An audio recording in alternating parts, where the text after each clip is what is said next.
the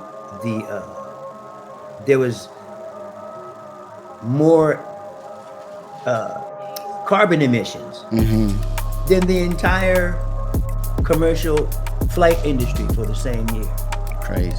Right? Just and that's just the cloud. That's Microsoft, that's not Google, that's not all the other things. So we're technologically we're moving forward. Environmentally, we're paying a huge price, and we're paying a huge price for not knowing that we're doing it. Right? Somebody needs to ask AI the question: how can you exist without destroying us? Mm.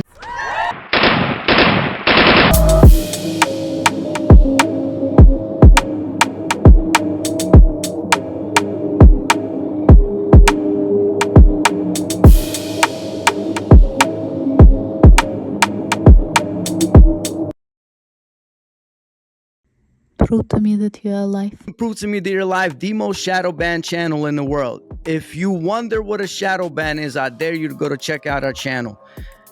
Now, today we have a super special guest.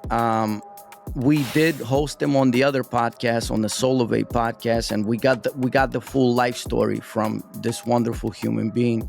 So I would encourage everyone to go check that out. And he's a living legend. To me, he's an icon. A lot of people tell me the same thing. He's iconic. We call him the hands of soul.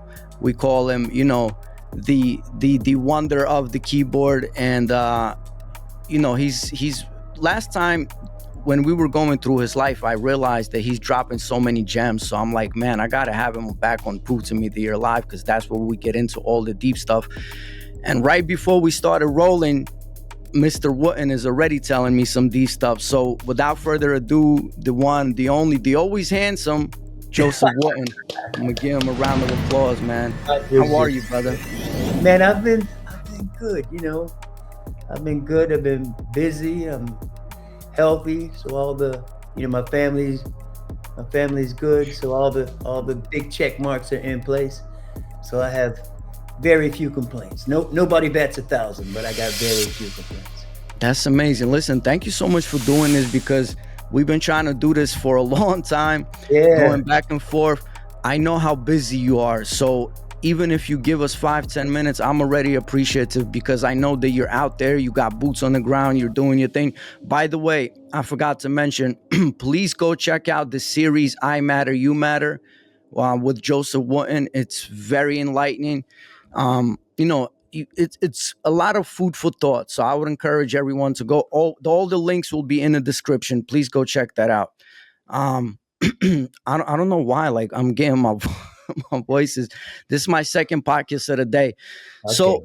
So listen, Miss Joseph, I know that your brother has some sort of a, or maybe you and your brother has some sort of a music camp, or something I seen on the thing. Can you tell us a little bit about that?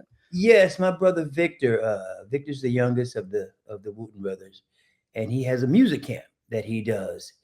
And it's Victor Wooten's Music and Nature Camp. It's in the central part of Tennessee, about 40 miles west of Nashville, in a city called Only, Tennessee. But yeah, people go out there, people of all ages, people of all instruments, and they go out. He has about, I don't know if it's 100 acres or 200 acres, whatever it is out there, and they learn about music and nature and life. Your music, the instruments get you out there, but you're out there really to learn about life. And people go in and they come out different people. We teach them. I mean, it's Victor's camp, but he brings in the brothers, and he brings in people of all over the industry, to teach music, to teach arranging. It started out as a bass camp over a quarter of a century ago. It was a bass camp. People Wow. wanted to learn to play bass, but now it's all instruments. Sometimes it's songwriting, sometimes it's arranging, sometimes it's all instruments, but it's teaching music to teach life. That's amazing. You know, that's one thing that I love about the Wooten brothers, and especially about you, that you're never like sitting around, and waiting for stuff to happen. You're always out there. Like, you know what I'm saying? Every time I talk to Joseph Wooten, he's like, yo, I'm here. I'm in Florida. Oh, I'm Midwest. Like, I'm here, I'm here, I'm here. And it's so incredible, like, on behalf of everybody, I gotta thank you for that, that you guys are still out there, you reaching out the youth, and like I said, with the I matter, you matter, it's very enlightening. You're transcending the generations, man. You're reaching out to young people, and like letting them know that, look, being wise and being smart is still cool. You can be cool, you could be wise, man. So, Yeah. Well, it's they say knowledge is power, and it's hard to be powerful if you don't have knowledge, and if you have power without knowledge, you're dangerous. So uh, I just figure life got crazy a little bit at a time. So I just try to put in a little bit of sanity a little bit at a time and be part of the solution. Nobody can fix it all themselves, but we can be part of the solution. So each day I try to put out a little bit, either informative or inspirational or something that will help make things better.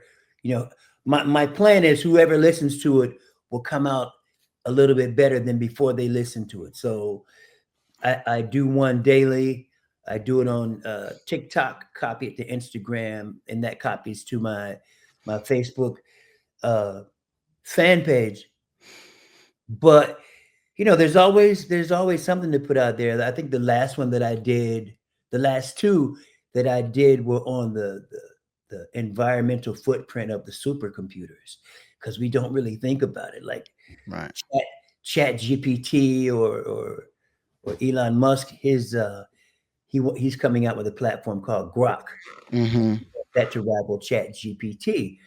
But the environmental footprint that it takes to for that supercomputer to make those things possible, it's like one of them has to give: the technology or the environmental sustainability. So like in Memphis, they just built recently a supercomputer to power Grok. Hmm. That Elon Musk wants to have as the rival to Chat GPT. And it's powered off of 33 gasoline powered turbines that just spew formaldehyde and Hmm. methane into the air. And these supercomputers are always near a vulnerable community. Yeah. It's a community in Memphis and Shelby County, uh, called Boxtown. Boxtown was started by the formerly enslaved. They had their own town called Boxtown, and it was for a long time there was no running water. The state didn't incorporate it. Hmm. That meant it didn't have to send any tax revenue down that way. So Boxtown now since has been incorporated, but there's still a poor community part of Memphis, and they are getting all of the environmental poison from this thing It's that always like that. yeah, it would have had oversight from the EPA, but with the Trump administration, they shut down the EPA oversight. So it's just this city that they already had four times the national rate of cancer. They're one of the asthma capitals of the world, the highest incidence of asthma in the state, and there's no oversight. But it's the price that we pay to be able to do those things that people like to see: Chat Hmm. GPT or AI do. But on top of that, AI is also it's doing the things that we like, but it's also in our private information and all of those It's things. so it's so crazy that you started talking about it, because I've been covering the story. Have you heard of the OpenAI whistleblower, the No. Suchir Balaji? So you got to look into it. So his parents, like, they were on Tucker Carlson and they were on PBD podcast, and then they came to this podcast, to the Proof to Me They're Alive, because they super nice folks, man. And they lost their son on November 23rd, 2024, because he was a developer of AI since he was a little kid, like a prodigy kid, Mm-hmm. And at some point, he was working for OpenAI. So there's ChatGPT and there's Right. OpenAI. Right. And he started to notice that there will be issues with the copyright laws as far as OpenAI goes. Absolutely. And and they got the kid out of here. He was 26 years old. Suchir Balaji, respect to and they made it seem like a suicide. It's a very, very dirty thing. And Absolutely. his parents are such courageous people. They're still out here. They're like pursuing his mission there. And it didn't click to me because I'm an artist myself.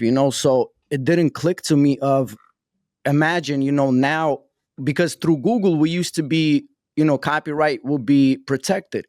But now you can take Joseph Wooten's music, you put it through AI, it modifies it, it comes out as something else. But in the beginning, it's still yours. Right. What do you think? What do you think about this whole copyright thing in AI? The technology is ahead of the law. It's in the same way. Like, I'm old enough to remember when sampling first came out. So when sampling first came out, I put you like that. Don't worry. I want you to rock out solo like that. when sampling first came out, people were just borrowing, aka stealing, whatever they wanted without thinking about who did it first. Like, they were just raiding the James Brown candy store. Hey, hey, ow, was everywhere, and James wasn't getting paid. The funky drummer beat, all those James Brown screams, people were just using it, but there was no law that said that you couldn't do it.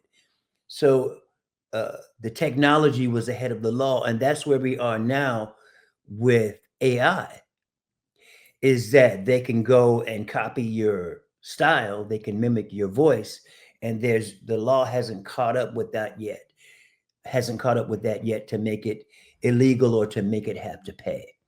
And that's where we are. But even worse than that, even worse than the economic impact of the artist is the environmental impact of the platform. Crazy. Because just that one supercomputer in Memphis is just polluting that region of the world, and that's just one. That's just one. That's the supercomputer that's built to rival Chat GPT. And then there's Open AI, and then there's Bitcoin, and then there's crypto. And that's just the United States. And then that's happening all over the world. And there's just a voracious appetite for cobalt. Prove to me that you are alive.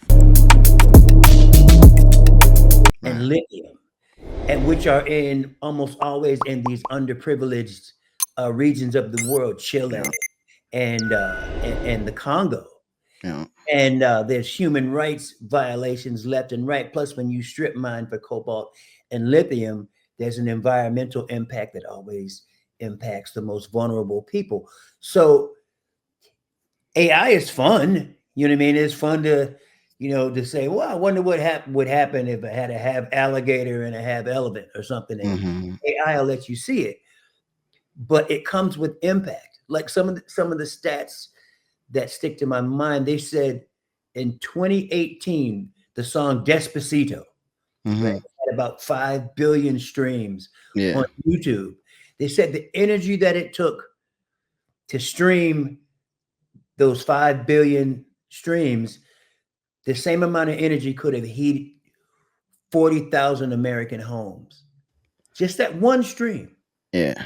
40,000 American homes. So that's a huge environmental impact. In 2018, just the Microsoft cloud, there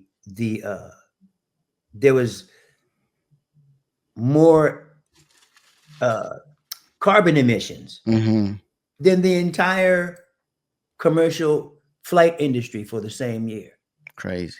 Right? Just and that's just the cloud. That's Microsoft, that's not Google, that's not all the other things. So we're technologically we're moving forward. Environmentally, we're paying a huge price. And we're paying a huge price for not knowing that we're doing it. Right? Somebody needs to ask AI the question, how can you exist without destroying us? Question that needs to be asked. Yeah, this is why we love you, because you stand for things like that, and that's what we stand for. Like with my whole movement, also that's what we're all about.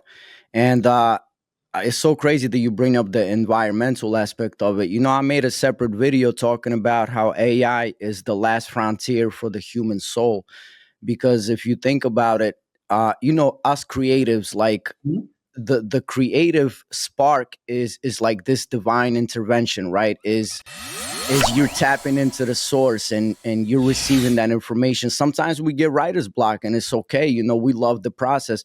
Well, now we're seeing people, instead of waiting for that, divine spark, they get on the open AI or chat GPT, and it has write them a song or write them a book or whatever. So imagine if this continues, like to me, it's like it's taking away that human soul, because art is that soul of humanity, of society, man. What do you think about that? One of the things that happens is art gets dumbed down a bit. So if you're a Miles Davis fan, right? Miles Davis music is all about nuance, or your greatest jazz artist. It's all about nuance. If you are familiar with nuance, you'll recognize it when it's artificially done. There's not going to be an artificial Miles that a Miles fan is going to be moved by. But if the music that you listen to, you're already used to hearing the time that's been made perfect by the computer, and the singing that's already being made perfect by auto tune. You're already familiar with automated music. So by the time the computer starts doing it, you don't really know the difference, because there's not much of a difference. Do you see what I mean? So it's a shortcut. It's a shortcut. If you are a master carpenter, you know what a masterpiece of a chair is. But if you're not a master carpenter, you don't know the difference between a masterful chair and the one that you bought, from Amazon, Right. For $19.99 or whatever. Some of our experience has been dumbed down, and it's kind of where we are. But it's important for people to recognize what's important. It's important for us to remember what's important. There's no AI that's going to replace human connection. There's no AI that's going to replace you calling your mom, or you calling your loved one, or having real conversations with real people. But if we get to the place where our only connections are, texting or that kind of thing, yeah, well, that's easy. That's easy to duplicate, but that comes with a price. As we get more technologically connected, but personally disconnected, yeah, that comes with the price. Yeah, just imagine, imagine now somebody can get on like a chat GPT and tells AI, like, write me a song like Joseph Wooten, sounding. And like me, like you said, I would know the difference, right? Or at Right. least I think I would know the difference.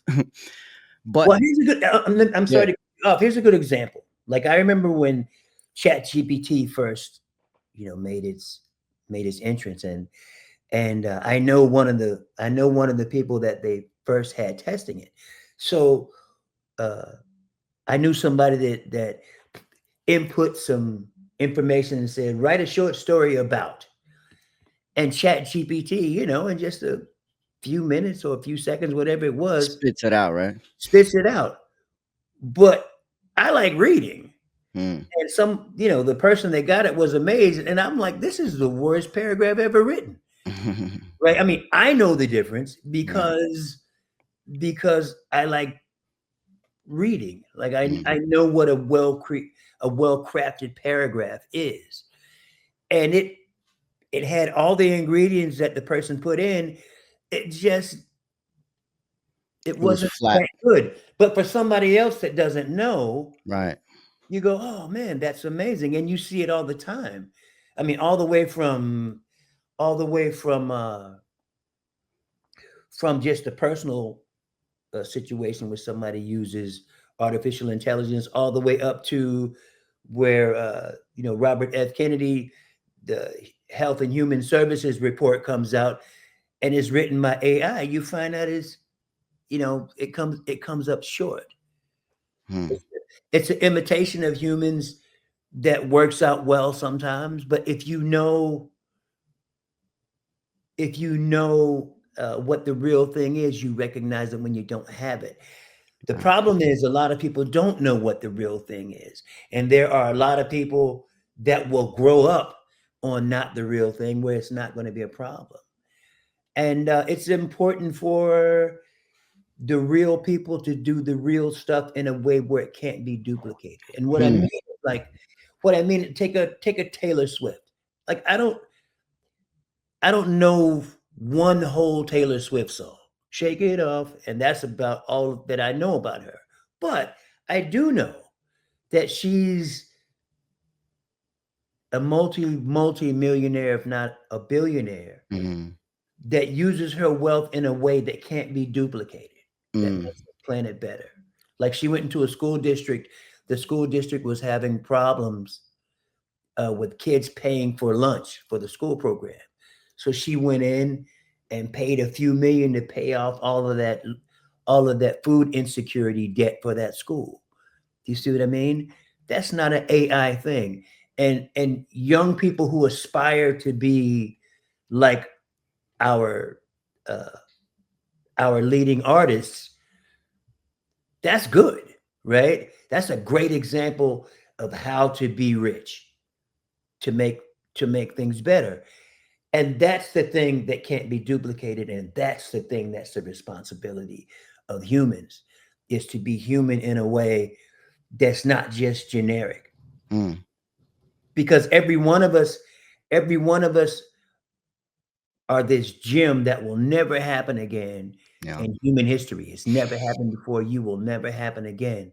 And if we carry ourselves that way, we'll do some things that can't be duplicated. Mm. But if we allow ourselves to just sort of live the watered down, uh, dumbed down life, Right. yeah, that stuff can be duplicated. Mm. Authoritarianism can be duplicated, Mm. but the thrill of human connection cannot be. Do you see what I mean? The thrill of Yeah. human connection cannot be. I can play music and make you feel a thing. There's a thing that the live uh, that live music presents that can't be duplicated, Mm. right? So it's important. It's important that that the people that are good at it keep doing it, so that we have something that can't just be replaced electronically. Mm. Let me ask you this: what if an artist is doing a lot of charity, right? But their music is destructive. Their music poisons the well, let's say, right? Their music corrupts children. But yet they go out and they do these charities like with money and stuff. Like what do you know? Because I'm gonna tell you who I'm thinking about. But first, tell me what you think about that. Well, life is a mixed bag, right? It's not all this or all that. It's the best of times and the worst of times. The best of times and the worst of times exist side by side. So if somebody has the worst music, but somebody eats instead of starves, yeah, here's some destructive music, but they've saved somebody's life, right? Both things happen. We hope we hope that things lean towards being better more than they lean towards being worse. But all of us are a mixed bag, and that's why we strive for discipline, right? We strive for discipline so that we can be better. But nobody's out here perfect. Joseph Wooten makes some mistakes. I have some days, that I hope that nobody judges me for the rest of my life over a time when I wasn't at my best, right? But life is a thing. There's room enough for everybody. There's room for imperfection. And even with imperfection, life is either success or lessons of success. So if somebody's less than successful, if we learn from it, then we take what was not good and we use it for good, rather than just deciding that it's not good and therefore it's terrible forever. I mean, it's we learn to win by losing, right? And we learn what not to do by seeing other people's mistakes. So I don't really know the example that you're talking about, but when something doesn't go as it's planned ongoing, in the hands of enlightened people, you make the best of it. So like I represent the hip hop community and my whole life, and that's why I was leading to giving you an example. There are a few examples recently, but one that pops out, and I would like to know what you think about. We don't like doing rumors. We're just contemplating about these things. Like Kanye West, what do you think about